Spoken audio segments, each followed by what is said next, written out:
Arrepentimiento es la cura para el problema más peligroso del ser humano. Tú sabes que cuando nosotros somos infectados o afectados por cualquier enfermedad que sabemos que nos lleva a la muerte, lo que hacemos es buscar la cura, buscamos medicina, queremos la salud, queremos estar bien, queremos vivir. Sin embargo, el problema más peligroso no se siente como dolor físico. El problema más peligroso está en el corazón humano, está en la mente del ser humano. ¿Y cuál es la cura para ese problema que nosotros ya traemos desde el momento que nacimos?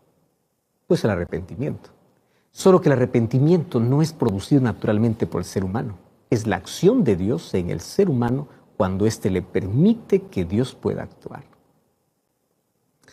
Solo que la palabra arrepentimiento para muchos es un término solamente religioso, como la palabra pecado.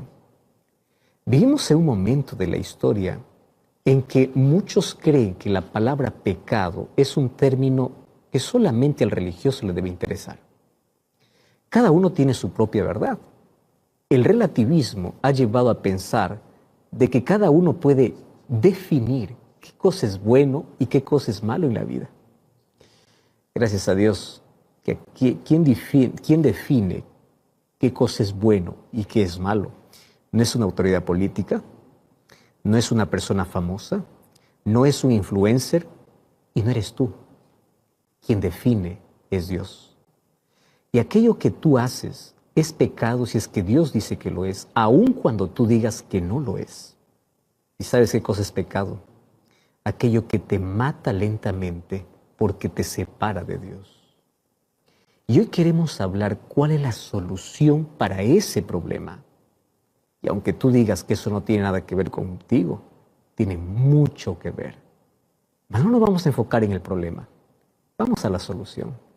Y la solución siempre será Cristo. Mas ¿de qué manera Dios trabaja en nuestro corazón para poder llevarnos del abismo a la gloria, del pecado al arrepentimiento? ¿De qué manera Dios realiza ese trabajo? Eso hablaremos ahora. Lápiz y papel, pero sobre todo Biblia en mano, porque estás en libertad sin límites y ese será nuestro tema de hoy. Vamos a una brevísima pausa, ya regresamos.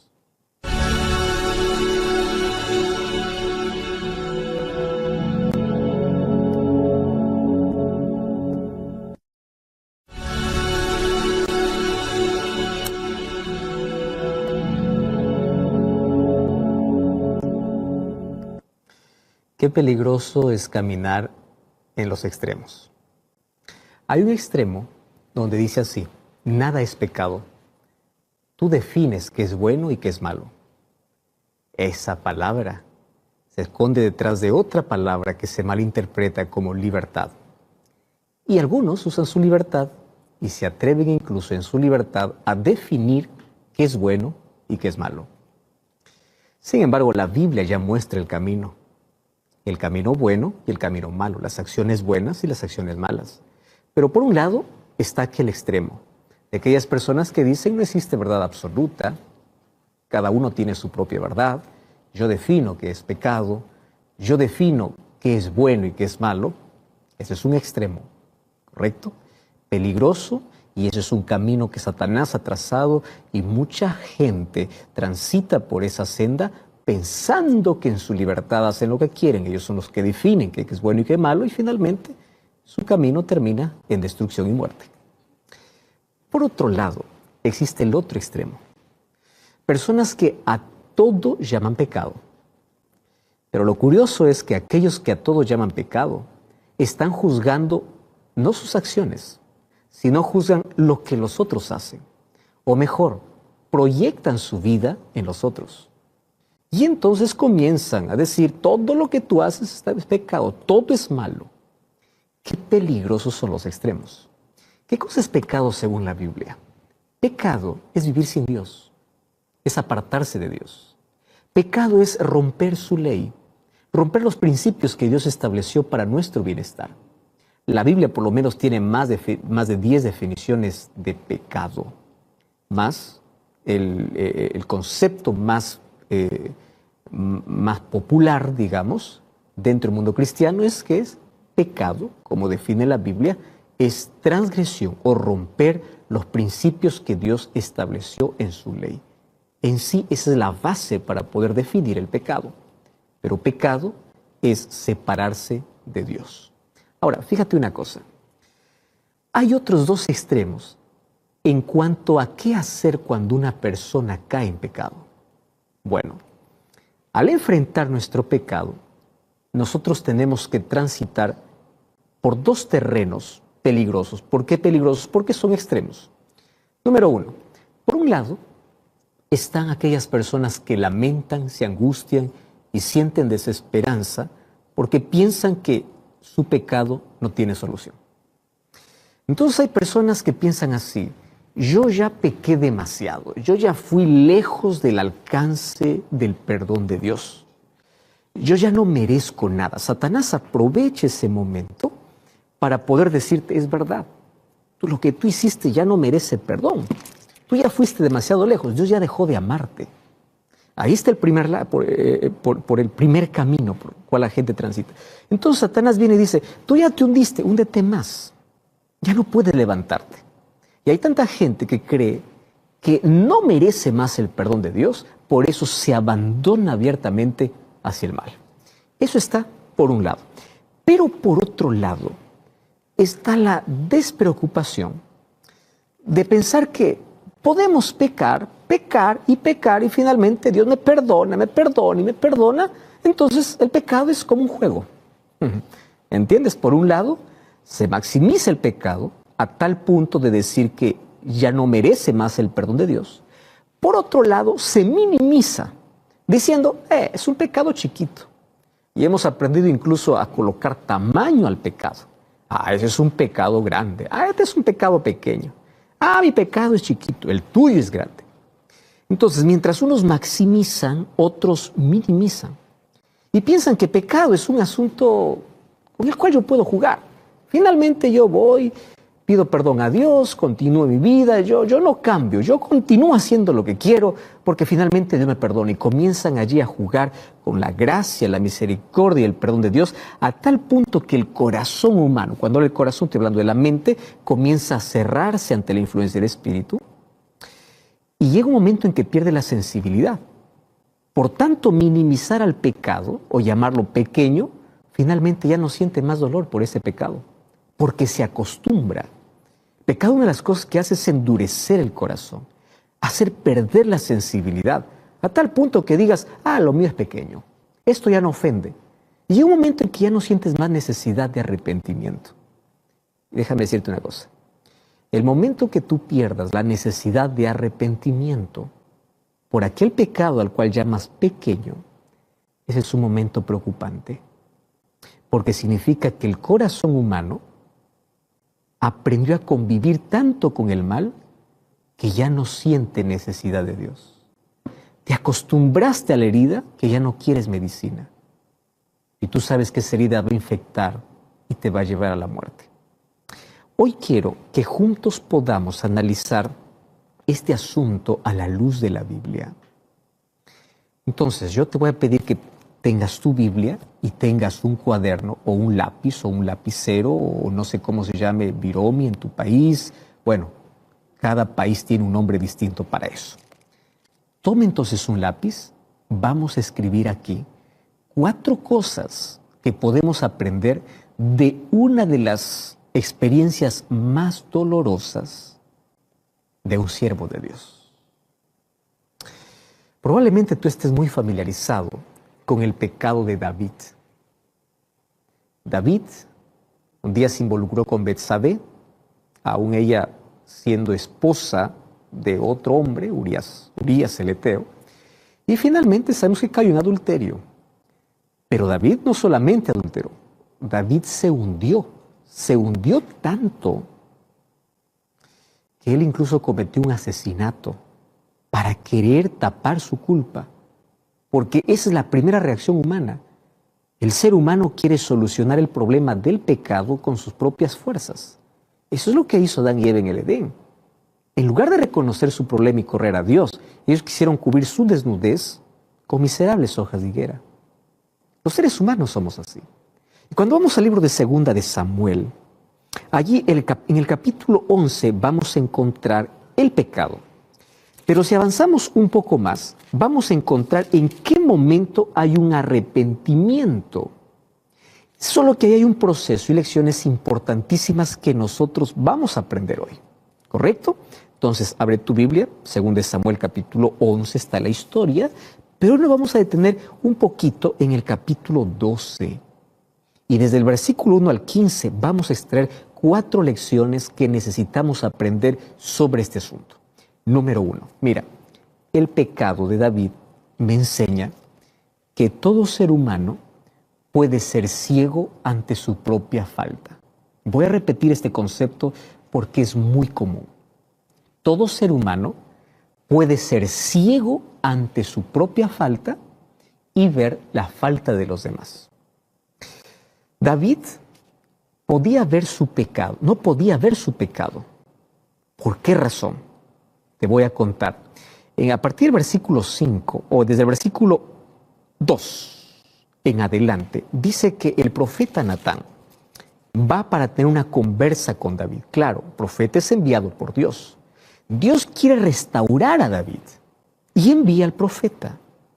Solo que me encanta la manera como Natán comienza a conversar con David sobre un asunto tan serio de una manera tan delicada. Y él comienza contando una historia. Entonces le dice, habían 2 hombres en una ciudad, uno era rico, el otro era pobre. El rico tenía muchas ovejas y vacas, el pobre apenas tenía una sola corderita que había comprado y criado, había crecido con él y con sus hijos juntamente, comiendo de su bocado, bebiendo de su vaso, durmiendo en su seno, la tenía como una hija. Vino uno de camino al hombre rico y éste no quiso tomar de sus ovejas y de vacas para guisar para el caminante que había venido a él, sino que tomó la oveja de aquel pobre y la preparó para aquel que había venido a él. Entonces, fíjate lo que dice el versículo 5.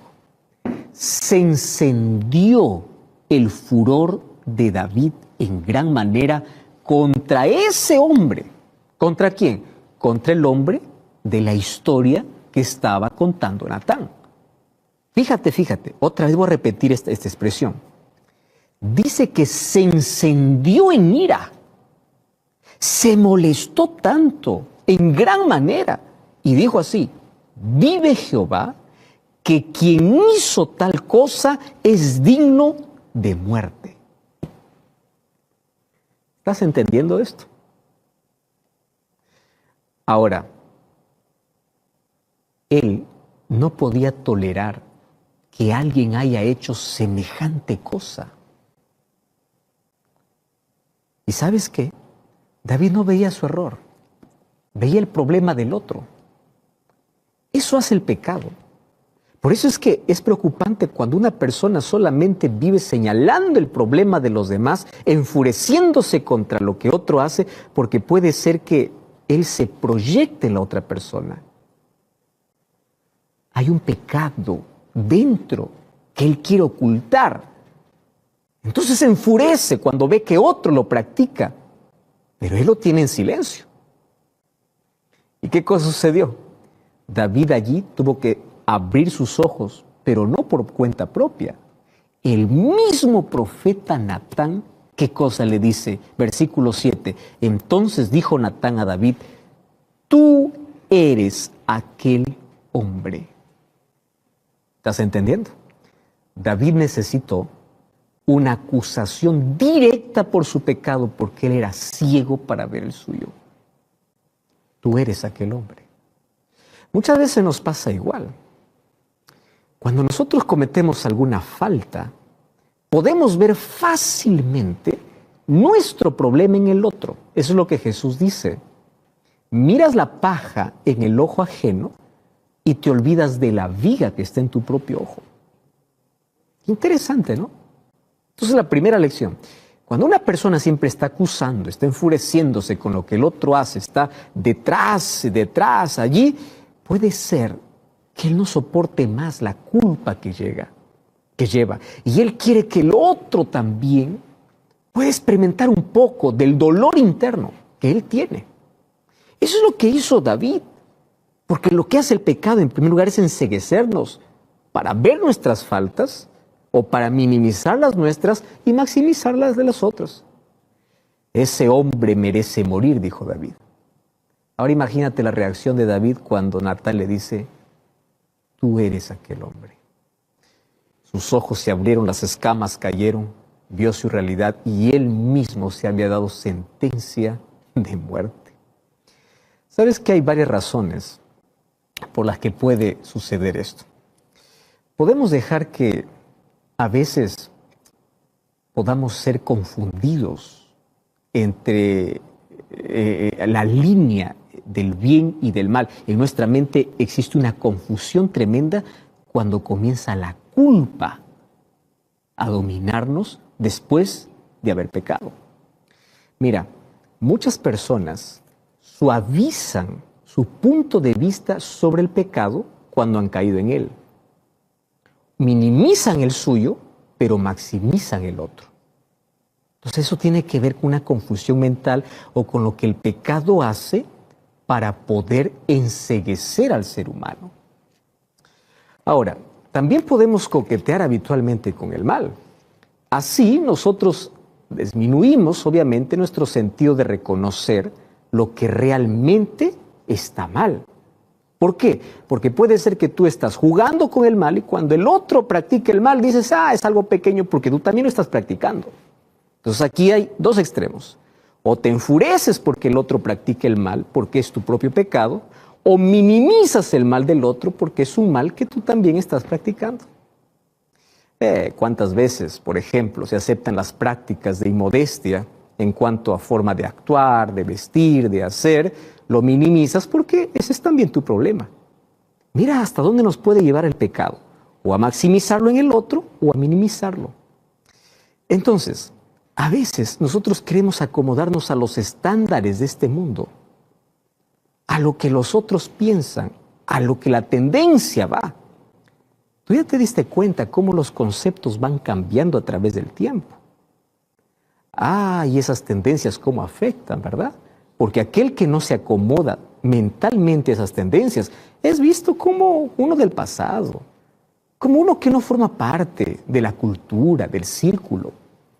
Qué peligroso es acostumbrar nuestra mente a la influencia o los estándares de este mundo que finalmente se convierten en normas, anulando ¿qué cosa? Principios establecidos por la palabra de Dios. Ahora, o podemos negarnos a aplicar también los principios de las Escrituras a la moral de nuestra conducta personal. Hay ciertos hábitos, obviamente, que no son compatibles con la vida cristiana, pero el ser humano lo minimiza tanto. ¿Te das cuenta? Entonces, vamos a resumir esta primera parte. El pecado nos enceguece, ya sea para enfurecernos cuando otro practique el mal y nosotros escondemos el nuestro, o ya sea para minimizar el mal en el otro porque nosotros también lo practicamos.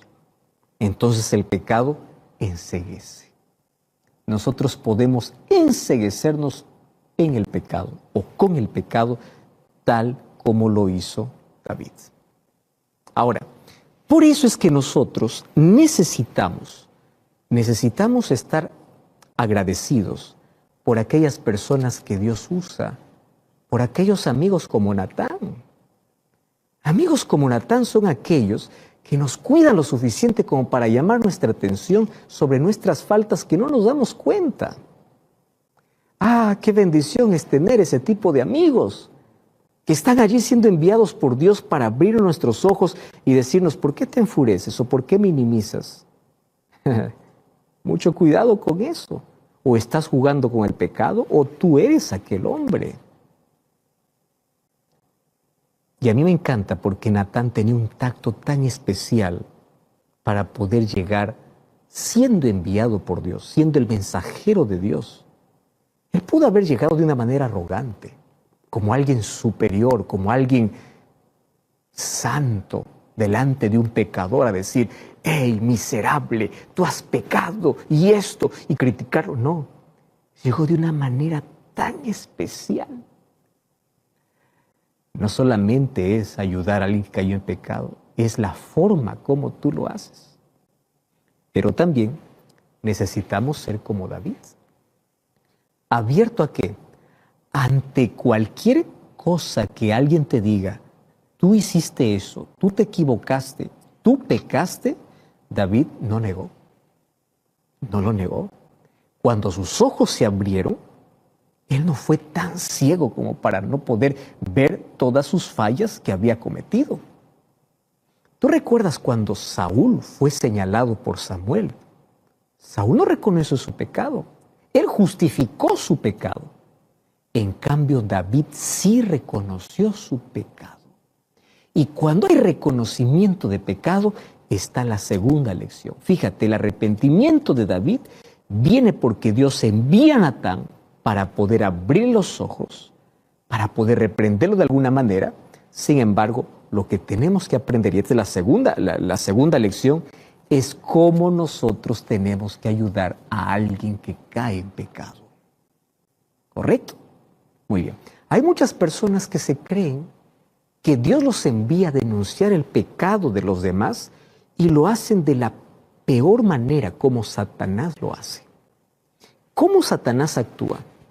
Satanás expone el pecado de alguien para que todos puedan reírse, burlarse o para que todos puedan escandalizarse. Cuando aparece alguien denunciando el pecado sin amor, sino con un espíritu de odio, un espíritu de crítica, ese no viene de Dios. Porque todos aquellos que son enviados como Natán, quiero que entiendas una cosa, tienen que explicar al pecador que hay perdón, que hay solución. Y otra cosa, Natán no expuso el pecado de David, no dijo, a ver, voy a reunir a todos, vengan aquí, voy a exponer el pecado del rey, como muchos hoy suelen hacerlo. Claro, no reúnen gente, porque hay tanta gente que se creen enviados de Dios para denunciar el pecado, ¿y cómo lo exponen? En una red social. Empiezan a manchar la imagen de alguien, empiezan a inventar cosas, a crear cosas, y dicen, no, es que hay que llamar al pecado por su nombre. Claro que hay que llamar al pecado por su nombre, el asunto es cómo lo haces. Natán fue hasta la casa del rey de manera personal, no lo expuso de manera pública. ¿Estás entendiendo? Y mira cómo Natán hace. Por esto te digo que esta es la segunda lección que tenemos que aprender. Natán le recuerda a David la bondad de Dios.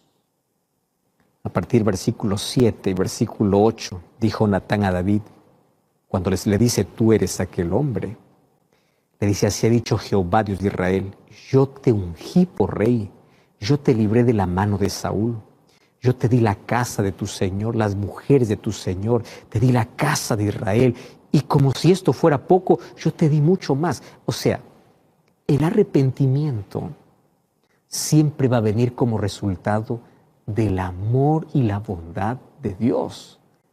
Nadie se va a arrepentir cuando tú eres duro. Nadie se va a arrepentir cuando tú solo le condenas y le dices que ya no merece más y que se equivocó y que está hundido. No, el arrepentimiento va a venir cuando le recuerdas cuán bueno sigue siendo Dios. Entonces, esta invitación que hace Natán es un llamado basado en el amor y la misericordia de Dios. Y esto se encuentra, obviamente, en la predicación del Evangelio.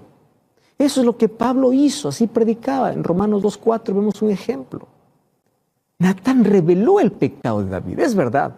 Natán fue muy claro al decirle a David que estuvo mal. Cuando tú lees el versículo 9, allí dice, ¿por qué tú tuviste en poco la palabra de Jehová? Él le dice con claridad. Así como el Evangelio, tiene que predicarse con claridad y decir que todos somos pecadores. No importa la generosidad y la bondad que creas que tienes, tú eres pecador, yo soy pecador. Romanos 3:23 dice que todos somos pecadores. Y como todos somos pecadores, todos necesitamos del perdón de Dios y de la gracia de Dios. Entonces yo no me voy a presentar delante de alguien como alguien superior, como alguien que no peca. Yo soy pecador igual que el otro.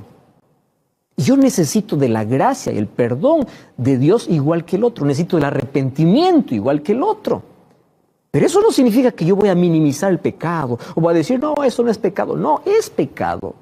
Tú necesitas arrepentirte y yo también necesito arrepentirme porque yo también cometo pecados. No voy a minimizar el pecado, pero tampoco voy a maximizar el pecado porque yo soy igual de pecador que los demás. ¿Entiendes? Ahora, las personas no se arrepentirán a menos que se den cuenta que están en pecado. Para eso es necesario que nosotros podamos ayudarlos de manera correcta. ¿Cuál es la manera correcta de ayudar a ver el pecado? Con una actitud correcta, mostrando el amor y la bondad de Dios para aquel que cayó. Entonces, aquí nosotros encontramos las advertencias incluso de las consecuencias del pecado de David. Entonces, ¿qué cosa es lo que hizo Natán? Natán explicó lo que sucedería con él por causa del pecado. Tú puedes ver a partir del versículo 10 hasta el versículo 12. Ahora, yo quiero aquí dejarte en claro lo siguiente. El Evangelio, aunque contiene las buenas nuevas, no es diferente. Porque así como mostramos el amor y la bondad de Dios para que el ser humano se arrepienta, también el Evangelio señala que jugar con el pecado o andar en el pecado trae consecuencias terribles. Y aquí viene la tercera lección importante. ¿Cuál debe ser nuestra actitud? Nuestra actitud debe ser como la actitud de David, una actitud de arrepentimiento. Y fíjate, el arrepentimiento de David le proporciona para mí un ejemplo de cómo yo tengo que actuar. Número 1, cuando él escuchó de que ese hombre era él, mira lo que dice el versículo 13. Entonces dijo David a Natán, yo he pecado contra Jehová. ¿Sabe lo que está diciendo David? David no está diciendo, no está justificando, es que fue ella, es que, no sé, fue la situación, fue la circunstancia. Él no trató de culpar a Betsabé por el pecado. Él no culpó las circunstancias. Él no trató de justificar. Él no trató de culpar al otro, porque Joab tuvo también participación en la muerte de Urías. No. Él aceptó la responsabilidad de su pecado. ¿Y qué cosa dice? Yo pequé. Cuando el ser humano reconoce su condición, es el primer paso para que después del reconocimiento haya confesión y arrepentimiento. O sea, David miró la naturaleza de su culpa. Y él dijo así, yo he pecado contra Jehová. Ahora fíjate, es verdad que David pecó contra Betsabé. Es verdad que David pecó contra Urías. Pero sabes que la verdadera comprensión de pecado va más allá de una violación de las relaciones humanas. Es una afrenta directa contra Dios. Porque él dice, yo pequé contra Jehová. Y cuando tú reconoces y no justificas más el pecado, reconoces que has pecado, viene allí la confesión. David comienza a confesar su pecado. Y sabes que esa confesión está escrita en un capítulo de la Biblia.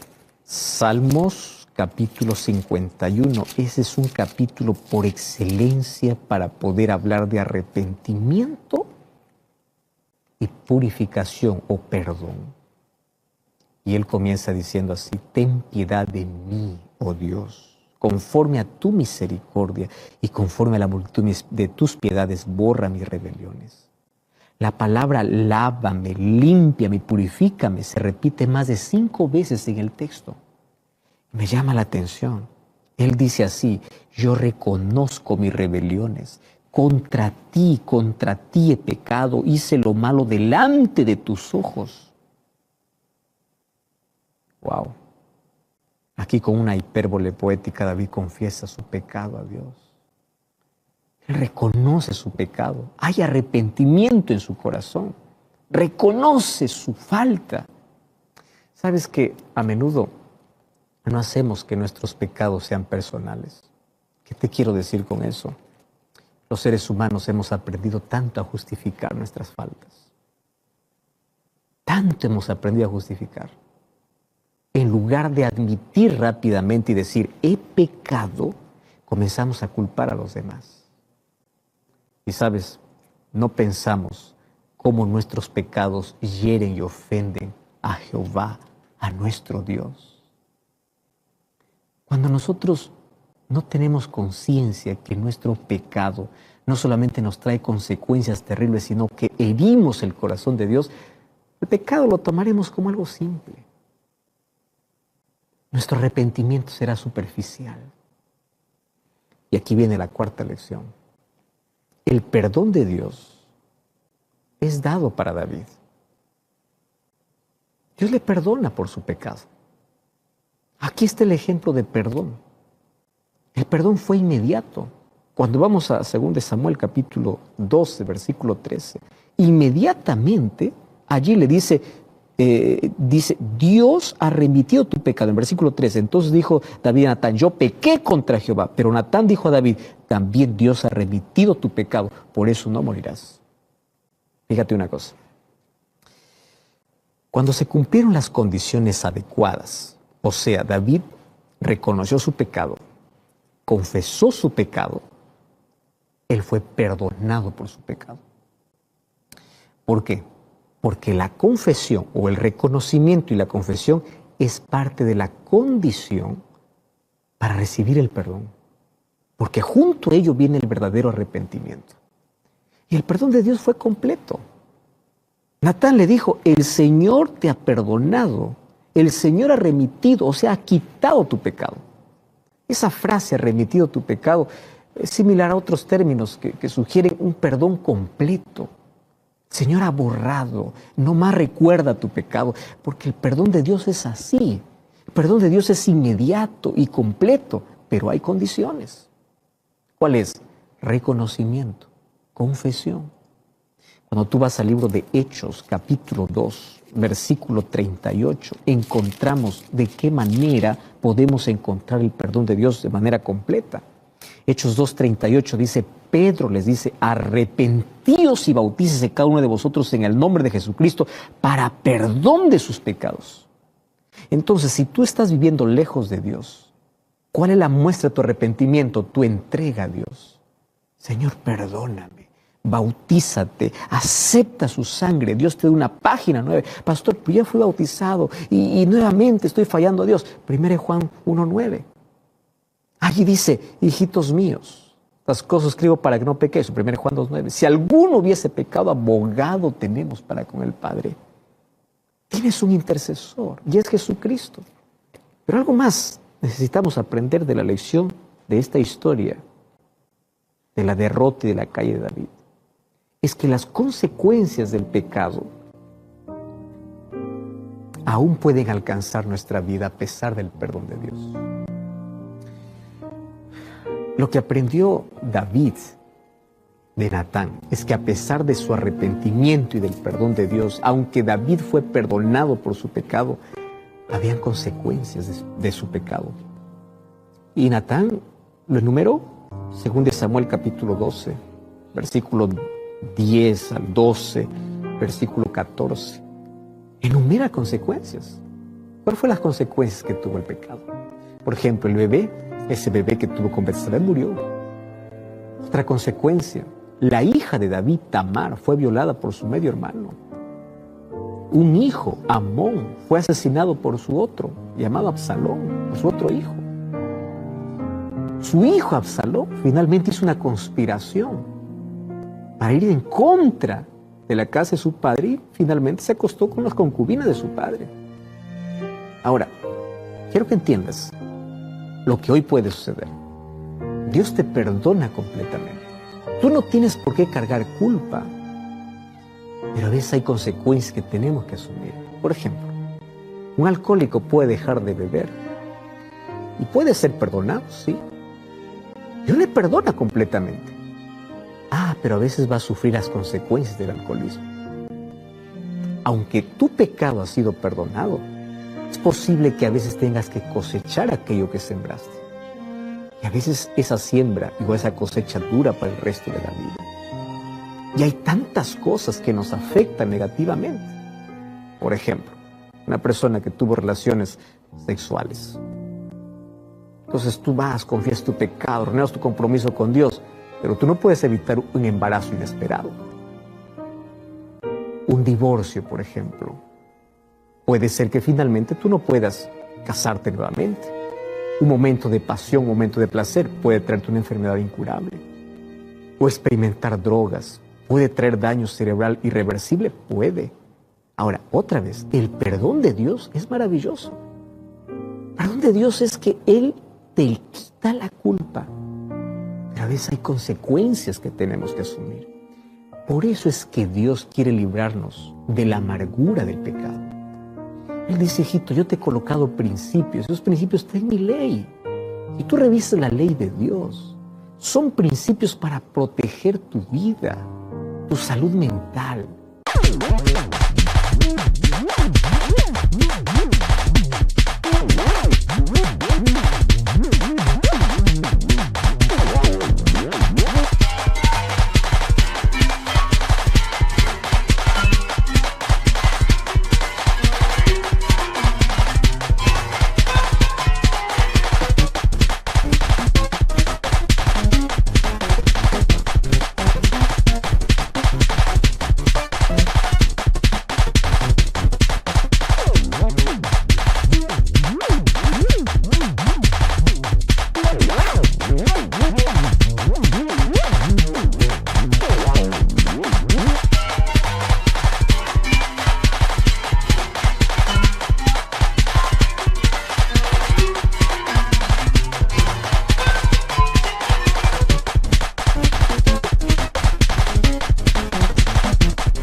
Tu salud física, tu familia.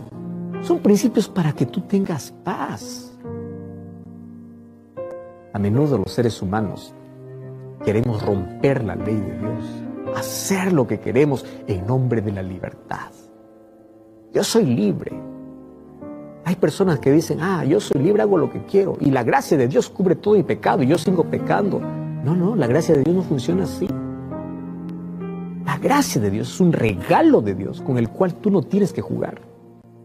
La gracia que salva a la iglesia es la gracia que transforma, es la gracia que te coloca en armonía con la voluntad de Dios y con la ley de Dios. Ahora, si tú quieres jugar con el perdón y la gracia de Dios, hay consecuencias que vas a asumir. Por eso no hay nada mejor que poder aferrarse a Cristo. Pero también aquí va la esperanza para aquellos que cayeron en pecado. El hecho de que tú hayas caído no significa que estás perdido. Levántate. Tú estás perdido si continúas allí. Pero si te levantas, confiesas tu pecado y pides perdón, Dios te perdona. No importa las faltas que has cometido. Por favor, no seas ciego ante una situación. No estés escondiendo tu mal, maximizando las faltas de los otros o minimizando la falta de los otros. Mira qué hay dentro de ti y confiesa tu pecado a Dios. Estás viviendo con culpa. Te avergüenzas de tu pasado. No quieres más mirar para atrás porque hay tanto miedo. Deja de vivir con culpa. Eso te está quitando el sueño. Eso te está enfermando mentalmente. Lo que puedes hacer es arrepentirte de todo corazón. Decirle así, Padre, hoy me postro a tus pies. Rompe aquellas cadenas que me atan, aquellas prisiones duras. Por favor, como decía David, crea en mí un nuevo corazón, no quites de mí tu Santo Espíritu. Hoy puedes decir, pon tu Espíritu en mí, transfórmame, perdóname, y Dios escuchará tu oración. Hay solución para nuestro problema, y la solución siempre será Cristo. Mi esposa va a cantar una linda música que tiene que ver con arrepentimiento. Y si tú quieres postrarte hoy en la presencia de Dios y decirle, Señor, perdóname, yo quiero ser libre de la culpa, yo quiero hoy hacer tu voluntad, yo quiero recibir tu perdón, porque yo no quiero en un momento sufrir consecuencias terribles del pecado. Yo quiero vivir aferrado a ti, pon tu espíritu en mi alma, quiero hacer tu voluntad. Repite esa oración mientras mi esposa está cantando y yo estaré orando por ti.